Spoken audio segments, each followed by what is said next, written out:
ಆದ್ರೆ ಯಾವಾಗಲೂ ಅವರು ನಮ್ಮ ಕೈಯನ್ನು ಬಿಡಲ್ರಿ. ಇಲ್ಲಿ ನೋಡಿದಾಗ ಏನಿರುತ್ತೆ 24ನೇ ವಚನದಲ್ಲಿ, ದೇವರು ತಾನು ಮಾಡಿದ ವಾಗ್ದಾನ ಮಾಡಿದ್ದ, ನಮ್ಮ ದೇವರು ವಾಗ್ದಾನ ಮಾಡಿರುವಂತ ದೇವರು, ವಾಗ್ದಾನವನ್ನು ನೆರವೇರಿಸುವಂತ ದೇವರಾಗಿದ್ದಾನೆ. Hallelujah, hallelujah.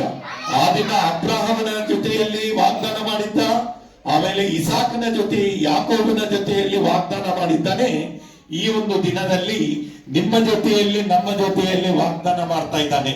ಏನಂತ ಇದ್ದಾನಂದ್ರ, ನೀವು ಯಾವಾಗಲೂ ಅಂಜಲಿಕ್ಕೆ ಹೋಗಬಾರ್ರಿ. ಯಾಕಂದ್ರ ನಿಮ್ಮ ಸಂಗಡ ಯಾರಿದ್ದಾರೆ? ನಾ ಇರ್ತೀನಿ.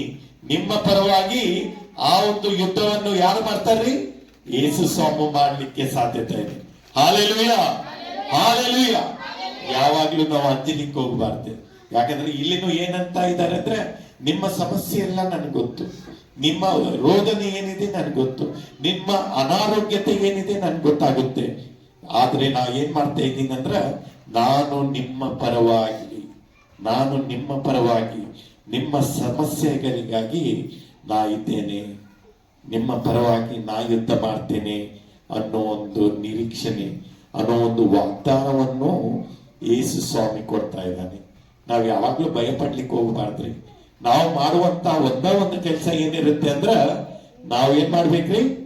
ಪ್ರಾರ್ಥನೆ, ಒಂದು ವಿಶ್ವಾಸದಿಂದ ನಾವು ಪ್ರಾರ್ಥನೆ ಮಾಡ್ಬೇಕು. ನಾವ್ ಮಾಡ್ತೇವ್ರಿ. ಯಾವಾಗಾದ್ರೂ ಒಂದು ಸಮಸ್ಯೆ ನೋಡಿದಾಗ ನಾವು ಎದುರು ಹೋಗಿ ಬಿಡ್ತೀವಿ, ಜಿಗ್ದಾಡ್ತೀವಿ. ಅರೆ ಇಂಥ ಒಂದು ಸಮಸ್ಯೆ ಬಂದೈತಿ, ಬಾಜು ಮನೆಯವರಿಗೆ ಹೋಗ್ತೀವಿ, ನಮ್ಮ ರಿಲೇಟಿವ್ಸ್ ಫೋನ್ ಮಾಡ್ತೀವಿ, ಎಲ್ಲರಿಗೂ ಫೋನ್ ಮಾಡ್ತೀವಿ, ಎಲ್ಲರಿಗೂ ನಮ್ಮ ಸಮಸ್ಯೆಯನ್ನ ಹೇಳ್ತೀವಿ. ಆದ್ರೆ ನಾವು ಮಾಡುವಂತ ಕೆಲಸ ಏನಿರ್ಬೇಕಂದ್ರ, ಯೇಸು ಸ್ವಾಮಿ ಹತ್ರ ಬಂದು ನಮ್ಮ ಸಮಸ್ಯೆಗಳನ್ನು ಪ್ರಾರ್ಥನೆಯ ಮುಖಾಂತರ ನಾವು ನಮ್ಮ ಸಮಸ್ಯೆಗಳನ್ನು ಯೇಸು ಸ್ವಾಮಿ ಸಮೀಪ ಬಂದು ಹೇಳಿದ್ದಾಗ, ಯೇಸು ಸ್ವಾಮಿ ಏನಂತಾರೆ? ನಾನು ನಿಮ್ಮ ಪರವಾಗಿದ್ದೇನೆ, ನಿಮ್ಮ ಯುದ್ಧದಲ್ಲಿ ನಾನು ನಿಮ್ಮ ಪರವಾಗಿದ್ದೇನೆ. ನಿಜವಾಗಲೂ ನನ್ನ ಪ್ರೀತಿಯ ಬಾಂಧವರೇ, ನಾವೇನ್ ಮಾಡ್ತಾ ಇದ್ದೀವಿ? ಯಾಕಂದ್ರೆ ಈಗ ಬರೆಯುವಂತ ನಾವು ಇದು ಕೊನೆಯ ಭಾನುವಾರ ಅನಿಸ್ತಿದ್ರಿ, ಹೌದೇನಿಲ್ರಿ? ಕ್ರಿಸ್ಮಸ್ಗೆ ಕೊನೆಯ ಭಾನುವಾರ, ನ್ಯೂ ಇಯರ್ಗೆ ಆಗಿದ್ರ ಇನ್ನೂ ಒಂದು 2 ಇದೆ. ಆದ್ರೂ ಈ ಒಂದು ದಿನ, ಈ ಒಂದು ಕ್ಷಣ ಮಟ್ಟ ದೇವರು ನಮ್ಮನ್ನು ಕಾಪಾಡಿದ್ದಾನೆ. ನಿಜವಾಗ್ಲೂ ಹಾಲೆಲೂಯ, ಹಾಲೆಲೂಯ. ಎಷ್ಟೊಂದು ಜನ ತೀರ್ಕೊಂಡಾರ್ರಿ, ಎಷ್ಟೊಂದು ಜನ ಸಣ್ಣ ಮಕ್ಕಳು ತೀರ್ಕೊಂಡಿದ್ದಾರೆ, ಹೌದೇನಿಲ್ಲ? ಮುದುಕರು ತೀರ್ಕೊಂಡಾಗಿದ್ದಾರೆ, ನಮ್ಗಿಂತ ಶ್ರೀಮಂತರು ತೀರ್ಕೊಂಡಿದ್ದಾರೆ. ಆದ್ರೆ ನಾವು ಎಂತ ಒಂದು ಜನ ಅನ್ನೋದು ನಮ್ಗೆ ಗೊತ್ತು, ಹೌದೇನಿಲ್ರಿ? ನಮ್ಮ ಮನಸ್ಸಾಕ್ಷಿಗೆ ಗೊತ್ತು ನಾವು ಎಂತ ಜನರು. ಆದ್ರೂ ದೇವರು ಏನಂತ ಇದ್ದಾರೆ? ನಮ್ಮ ಕೈಯನ್ನು ಬಿಡ್ತಾ ಇಲ್ರಿ. ಈ ಒಂದು ಕ್ಷಣ ಮಟ್ಟ ನಮ್ಮನ್ನು ಕಾಪಾಡ್ತಾ ಇದ್ದಾನೆ, ಸುರಕ್ಷಿತವಾಗಿಟ್ಟಿದ್ದಾನೆ. ದೇವರಿಗೆ ಒಮ್ಮೆ ಹಲ್ಲೆಲೂಯಾ ಹೇಳೋಣ. Hallelujah, hallelujah. ಅದೇ ರೀತಿಯಾಗಿ ಕೀರ್ತನೆ 121ನೇ ಕೀರ್ತನೆ 5ನೇ ವಚನವನ್ನು ನಾವು ಓದ್ಬಿಟ್ಟು ಮುಂದೆ ಸಾಗೋಣ. 121ನೇ ಕೀರ್ತನೆ 5ನೇ ವಚನವನ್ನು ಓದುವ. ನಿನ್ನನ್ನು ಕಾಯುವವನು, ಹಾಲೆಲೂಯಾ. ನಾವು ಯಾವಾಗ್ಲೂ ನಮ್ಮ ಜೀವನದಲ್ಲಿ ಯಾವಾಗ್ಲೂ ಮರಿಬಾರ್ದ್ರಿ. ನಾವು ಯಾಕೆ ಮರಿಬಾರ್ದಂದ್ರ, ನಮ್ಮನ್ನು ಕಾಯುವವನು ನಮ್ಮ ತಂದೆ ತಾಯಿ, ನಮ್ಮ ವಾಚ್ಮೆನ್, ನಮ್ಮ MLA, ನಮ್ಮ ಕಾರ್ಪೊರೇಟರ್ ಅಲ್ಲ. ನಮ್ಮನ್ನು ಕಾಯುವವರು ಯಾರೇ? ಯೆಹೋವ. Hallelujah, hallelujah. ಮುಂದೋದ್ರಿಮ್ಮ.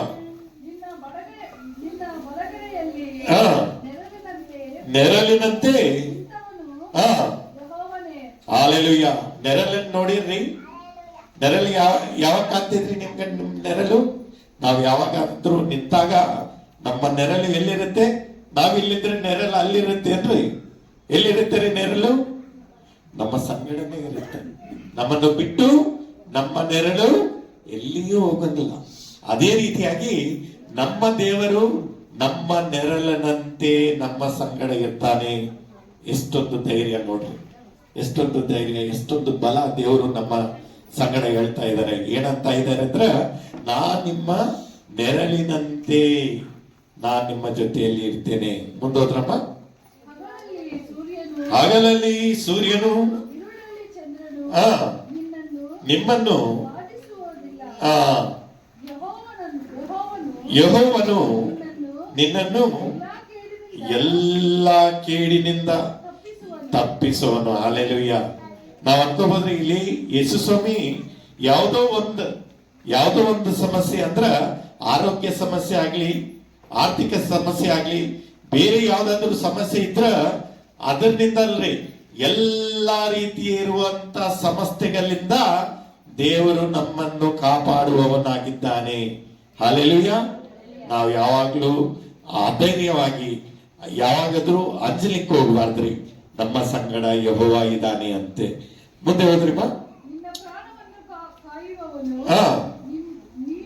ನೀನು ಹೋಗುವಾಗಲೂ ಬರುವಾಗಲೂ ಸದಾ ಕಾಲವು ಯೆಹೋವನು.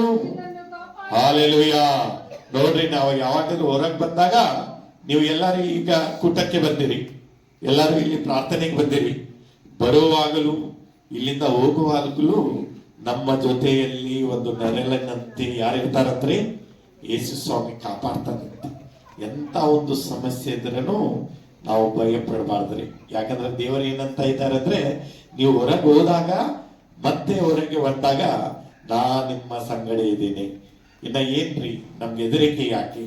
ನಿಜವಾಗ್ಲೂ ನನ್ನ ಪ್ರೀತಿಯ ಭಕ್ತರೇ, ಇಲ್ಲಿ ಹೇಳುವಂತ ಮಾತು ಏನಂದ್ರ, ದೇವರು ಪ್ರತಿಯೊಂದು ಕ್ಷಣ, ಪ್ರತಿಯೊಂದು ಪರಿಸ್ಥಿತಿಯಲ್ಲಿ, ಪ್ರತಿಯೊಂದು ಸಮಸ್ಯೆಯಲ್ಲಿ ನಮ್ಮ ಸಂಗಡ ಇದ್ದಾನೆ. ನಾವು ಎದುರುವ ಅವಶ್ಯಕತೆನೇ ಇಲ್ಲ, ನಾವು ಅಂಜುವ ಅವಶ್ಯಕತೆನೇ ಇಲ್ಲ ಅನ್ನೋದು ಒಂದು ಧೈರ್ಯವಾದ ಒಂದು ವಾಕ್ಯವನ್ನು ದೇವರು ನಮ್ಮ ಸಂಗಡ ಈ ಒಂದು ದಿನದಲ್ಲಿ, ಈ ಒಂದು ಪರಿಶುದ್ಧ ಭಾನುವಾರ ದೇವರು ನಮ್ಮ ಸಂಗಡ ಮಾತಾಡ್ತಾ ಇದ್ದಾನೆ.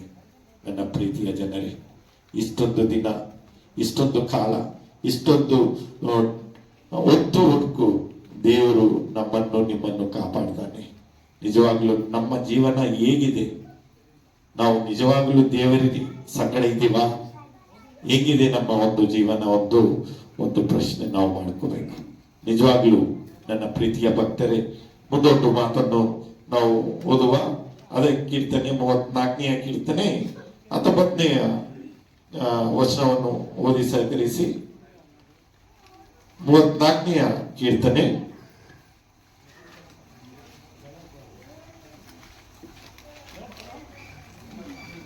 19ನೇ. ನೀತಿವಂತನಿಗೆ ಸಂಭವಿಸುವ ಕಷ್ಟಗಳು. ನೋಡ್ರಿ ನನ್ನ ಪ್ರೀತಿಯ ಭಕ್ತರೇ, ಯಾವಾಗ್ಲೂ ನಮ್ಗೆ ಅನಿಸ್ತೈತಿ, ಯಾಕ್ರಿ ನಮ್ಗ ಸಮಸ್ಯೆ ಬರುತ್ತೆ? ಅಲ್ಲಿ ನಮ್ಮ ಬಾಜುವ್ರು ನೋಡ್ರಿ ಹೆಂಗಿದ್ದಾರೆ, ಅವ್ರಿಗೆ ಯಾವ್ದೋ ಸಮಸ್ಯೆ ನಾನು ನೋಡೇ ಇಲ್ಲ. ನಾವು ನೋಡ್ರಿ ಮುಂಜಾನೆ ಎದ್ದಿದ್ರ ಯೇಸು ಸ್ವಾಮಿ ಕಡೆ ಬರ್ತೀವಿ, ಪ್ರಾರ್ಥನೆ ಮಾಡ್ತೀವಿ, ದೇವರಲ್ಲಿ ಇಷ್ಟೊಂದಿದೀವಿ, ಆದ್ರೆ ಯಾಕೆ ನಮ್ಗಾಗಿ ಸಮಸ್ಯೆ ಬರುತ್ತೆ? ಅವ್ರು ನೋಡ್ರಿ ಎಲ್ಲೂ ಹೋಗಂಗಿಲ್ರಿ, ಹೆಂಗ್ ಬೇಕಂಗ್ ಜೀವಿಸ್ತಾ ಇದ್ದಾರೆ. ದೇವರ ಒಂದು ಭಯನೇ ಇಲ್ಲ ಅವ್ರಿಗೆ. ಆದ್ರೆ ಅವ್ರಿಗೂ ಯಾವಾಗ್ಲೂ ಒಂದು ಸಮಸ್ಯೆಯನ್ನು ನಾ ಕಂಡೇ ಇಲ್ರಿ.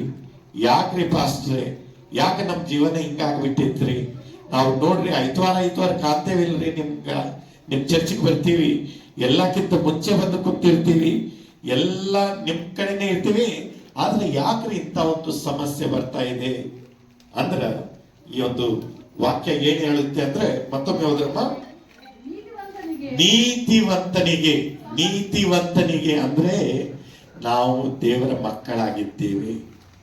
ನಮಗೆ ಯಾವುದು ಮಾಡಬೇಕು, ಯಾವುದು ಮಾಡಬಾರದು, ಯಾವುದು ಒಳ್ಳೆಯದು, ಯಾವುದು ದೇವರಿಗೆ ಹಿತಕರವಾದದ್ದು ಅನ್ನೋದನ್ನು ನಮ್ಗೆ ಅವರ ಆಲೋಚನೆ ಶಕ್ತಿ ದೇವರು ಕೊಟ್ಟಿದ್ದಾರೆ. ಈ ಲೋಕ ರೀತಿಯಾಗಿ ಏನ್ ಬೇಕು ಬೇಕಾಬಿಟ್ಟಂಗೆ ನಾವು ಜೀವಿಸ್ಲಿಕ್ಕೆ ದೇವರು ನಮ್ಮನ್ನು ಬಿಟ್ಟಿಲ್ರಿ. ದೇವ್ರು ಏನ್ ಅಂತ ಇದ್ದಾರೆ ಅಂದ್ರೆ, ಒಂದು ಎಚ್ಚರಿಕೆಯನ್ನು ಹೊಂದಿಸ್ತಾನೆ.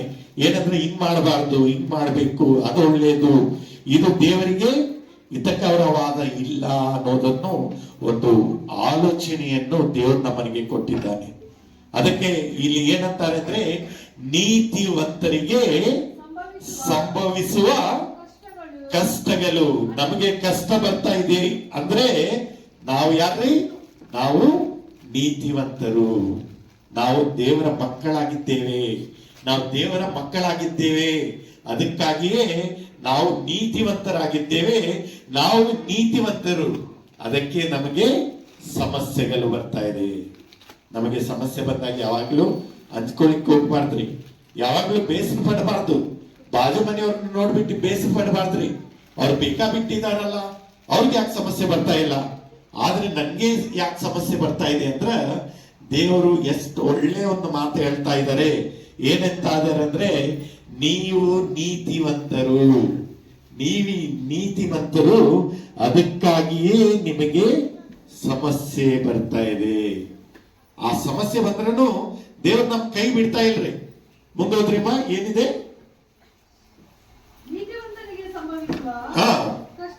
ಕಷ್ಟಗಳು ಅನೇಕವಿದ್ದರು ಯೆಹೋವನು ಹಾಲೆಲೂಯ, ಹಾಲೆಲೂಯ. ಎಷ್ಟೊಂದು ಸಮಸ್ಯೆ ಇದ್ರೂ ದೇವ್ರು ಏನ್ ಮಾಡ್ತಾರಂತ್ರಿ?